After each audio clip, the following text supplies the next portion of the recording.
Hello, मैं विकास राजोरा। मेरा subject है बायोलॉजी। आज हम 10th क्लास के दो टॉपिक पढ़ेंगे। पहला होगा how the brain and spinal cord are protected, and जो सेकंड वन होगा वो होगा how the nervous tissue causes action. दो टॉपिक आज पढ़ेंगे। तो सबसे पहले देखते हैं कि हमारा जो ब्रेन है और स्पाइनल कॉर्ड है ये किस तरीके से प्रोटेक्टेड होते हैं हमारी बॉडी में। तो पहले स्टार्ट करते हैं ब्रेन से। ब्रेन प्रोटेक्टेड होता है तीन चीजों से। पहला है क्रेनियम, दूसरा है हमारा मेनिंग्स, और तीसरा है हमारा सेरिब्रो स्पाइनल फ्लूइड। इन तीन चीजों से हमारा जो ब्रेन है वो प्रोटेक्टेड होता है। किस तरीके से होता है चलो देखते हैं। ये है for example brain.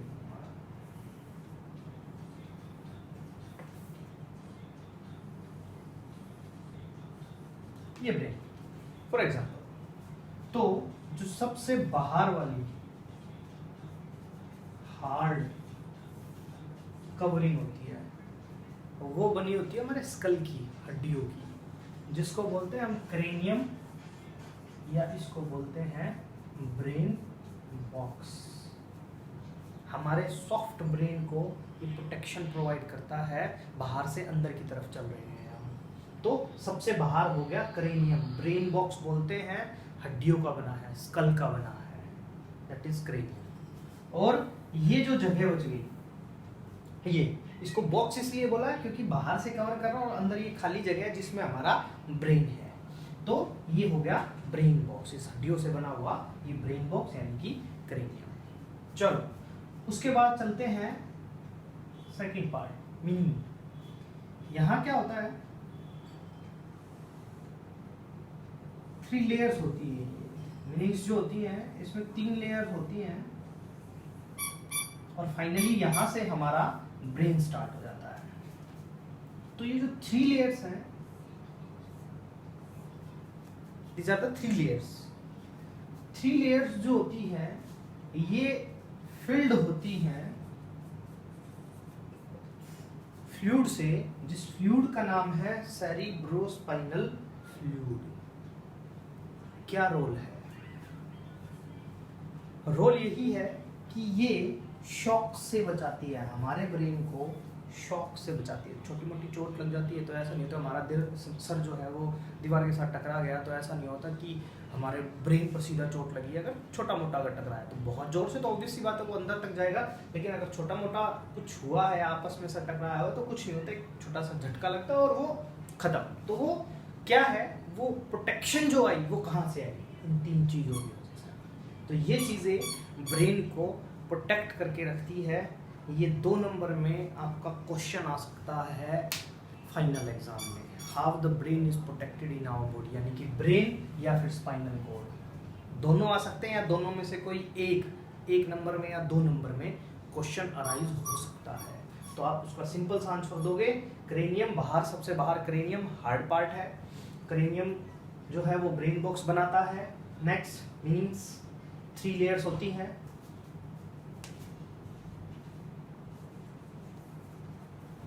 And these 3 layers are filled with a fluid that is cerebrospinal fluid। और रोल क्या है?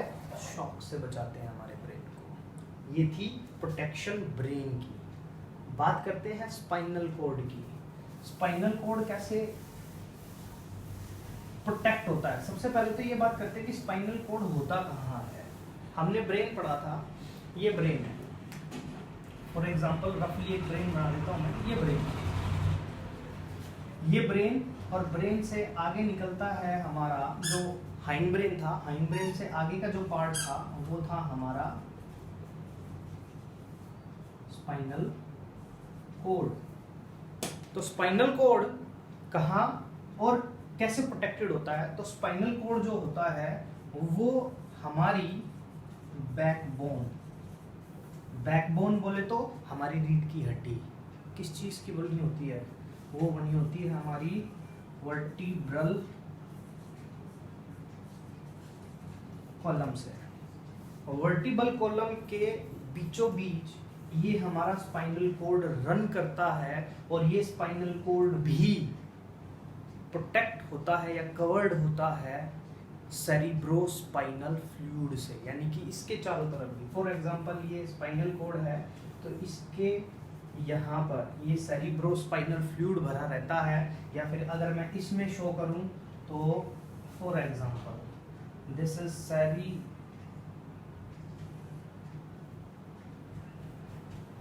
this is spinal cord, this is spinal cord, and spinal cord is protected by the small vertebral columns। छोटी छोटी हड्डियां से बनी होती है हमारी रीढ़ की हड्डी। तो उन छोटी छोटी हड्डियों के बीच में हॉल प्रेजेंट होता है, और उन हॉल के बीचों बीच आपका स्पाइनल कॉर्ड रन करता है। तो फॉर एग्जांपल ये हो गई हड्डियां, और ये बीच का जो स्पेस बच गया यहाँ भरा रहेगा हमारा अभी जो हमने बात की थी जिससे ब्रेन भी प्रोटेक्टेड होता है, सेरिब्रो स्पाइनल फ्लूइड। ये भी हमारे स्पाइनल कॉर्ड को प्रोटेक्ट करता है। तो ये थी प्रोटेक्शन ब्रेन की और स्पाइनल कॉर्ड की। नेक्स्ट देखते हैं how the nervous tissue cause action, यानी कि हमारी बॉडी में नर्वस टिश्यू कैसे कोई वर्क कराता है। हमने सबसे पहली वीडियो में बात की थी कि एनिमल में जो वर्क करते हैं, जो मूवमेंट करते हैं, उस मूवमेंट के लिए दो टिश्यू रिस्पॉन्सिबल होते हैं। एक तो नर्वस टिश्यू और दूसरा था हमारा मस्कुलर टिश्यू। ये दो टिश्यू हमने रिस्पॉन्सिबल बताए थे। चलो देखते हैं ये दोनों टिश्यू कैसे किस तरीके से कोऑर्डिनेशन से काम करते हैं और बॉडी में मूवमेंट होती है। तो यही हमारा टॉपिक है, how the nervous tissue cause action. चलो देखते हैं। तो इसको ऐसे समझते हैं जैसे फॉर एग्जांपल मैंने ये डस्टर पकड़ा है। अब मैंने डस्टर किससे पकड़ा है? अपने हाथ से पकड़ा है, और मेरे हाथ में क्या है? मसल्स भी हैं, नर्व्स भी हैं। तो इनिशियली मुझे ये डस्टर पकड़ना था, तो ऑब्वियसली बात है ये कहीं पर रखा होगा, तो मुझे ये वहां से उठाकर और फिर पकड़ना था। तो सबसे पहले तो मेरी जो आईज हैं, यहाँ पर जो रिसेप्टर्स थे, उन्होंने इसको देखा। जो देखने वाले रिसेप्टर्स थे उन्होंने इसको देखा, देखकर ब्रेन तक सिग्नल गया। सिग्नल जाते ही, और सिग्नल गया किसके थ्रू? सेंसरी नर्व के थ्रू। अब सेंसरी नर्व के थ्रू कहां पर चला गया? ब्रेन में सिग्नल गया। अब ब्रेन क्या करेगा? इसको उठाने का डिसीजन लेगा। तो उसने क्या लिया? डिसीजन लिया। उसने डिसीजन लिया।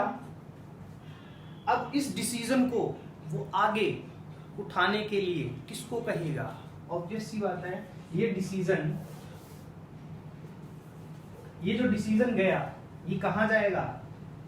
ये किसको देगा? मोटर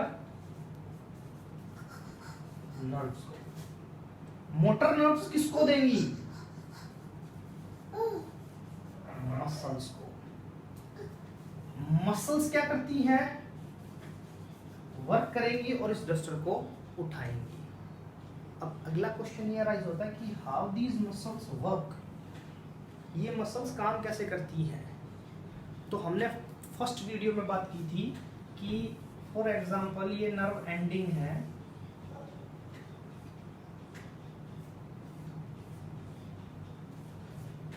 ये नर्व एंडिंग है, मसल्स से अटैच होती, मसल्स और इनके बीच में कनेक्शन बन जाता है। न्यूरोमस्कुलर जंक्शन कहा था हमने। यहां से केमिकल रिलीज होगा, ये न्यूरोमस्कुलर जंक्शन था। यहाँ एक केमिकल रिलीज होता है जिसको बोला था हमने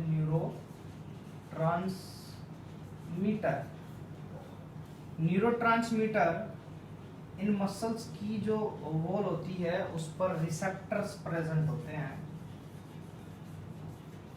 ये रिसेप्टर्स न्यूरोट्रांसमीटर को रिसीव करेंगे, यानी कि सिग्नल लेंगे तो रिसेप्टर के, अब जो मसल्स के रिसेप्टर्स हैं उनके पास इंफॉर्मेशन है।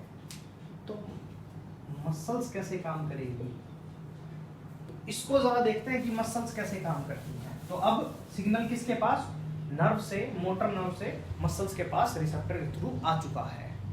अब रिसेप्टर उसे आगे कैसे पहुंचाएंगे और किस तरीके से मसल्स जो है वो काम करेगी, यानी कि एक्शन कैसे कोज हुआ। हमारा मेन जो टॉपिक था वो ये था कि नर्वस टिश्यू ने एक्शन कोज कैसे किया। तो कोई चीज देखी, सेंसरी नर्व ने उसे कहां तक पहुंचा दी, ब्रेन ने क्या लिया, डिसीजन लेने के बाद वो क्या करेगा, उस काम को परफॉर्म करने के लिए इंफॉर्मेशन आगे भेजेगा। तो किसके थ्रू भेजेगा, मोटर नर्व्स के थ्रू भेजेगा। मोटर नर्व्स किसको दे देंगी, मसल्स को, क्योंकि हमारी बॉडी में जो मूवमेंट का काम करती है वो मसल्स ही करती हैं।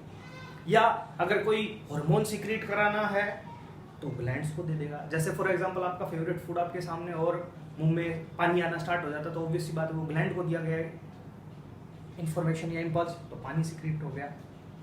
तो अब बात करते हैं मसल्स की। तो मसल्स ने कैसे काम किया वो देखते हैं। हमारी जो मसल्स होती हैं, ध्यान से देखेंगे आप, मसल्स जो होती हैं, मैं इसको यहाँ ले आता हूँ। हमारी जो मसल्स होती हैं, ये मसल्स बनी होती हैं मसल फाइबर्स की, और मसल फाइबर्स बने होते हैं प्रोटीन्स के। यानी कि हमारी जो मसल्स होती है वो प्रोटीन्स की बनी होती हैं। प्रोटीन कौन कौन सी, एक्टिन और मायोसिन, एक्टिन एंड मायोसिन। तो एक्टिन और मायोसिन की हमारी बनी है, तो काम कैसे होगा, ध्यान से देखना। मसल्स के पास मोटर नर्व ने इंफॉर्मेशन दी, तो मसल्स किसकी बनी है, मसल फाइबर, और मसल फाइबर प्रोटीन की। जैसे ही इंफॉर्मेशन इन प्रोटीन्स के पास आएगा या आएगी, जो भी इंफॉर्मेशन इनके पास आएगा, तो प्रोटीन जो है ये अपनी शेप और अरेंजमेंट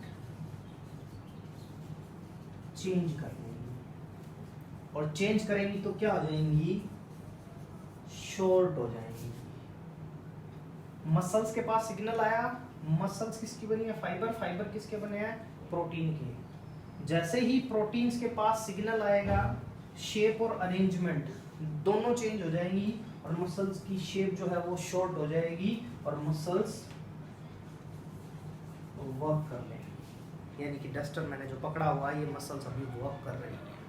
तो मसल्स ने वर्क किया, और जो भी ब्रेन ने डिसीजन दिया था वो इंफॉर्मेशन पूरी हो गई। जैसे फॉर एग्जांपल इस डस्टर को पकड़ना था, तो वो इंफॉर्मेशन, जब इस डस्टर को मैं पकड़ लूंगा तो इंफॉर्मेशन पूरी हो जाएगी। और अब ये कब तक पूरा पकड़े रखना है, ब्रेन सिग्नल देता रहेगा। जब छोड़ना होगा या रखना होगा तो इसे रख दिया जाएगा और मसल्स रिलैक्स हो जाएंगे। यानी कि जैसे ही इंफॉर्मेशन इनके पास आनी बंद हो जाएगी, प्रोटीन के पास, इनकी शेप और अरेंजमेंट पहले की जैसी हो जाएंगी, और ये वर्क करना बंद कर देंगी। जिसे हम अगर बायोलॉजिकल लैंग्वेज कहें तो जैसे ही इंफॉर्मेशन आएगा, मसल्स जो होती हैं वो कॉन्ट्रैक्ट कर जाती हैं, और जब वो कॉन्ट्रैक्ट नहीं करती हैं तो वो रिलैक्स कंडीशन में रहती हैं। तो इसको बोलते हैं कॉन्ट्रैक्शन एंड रिलैक्सेशन।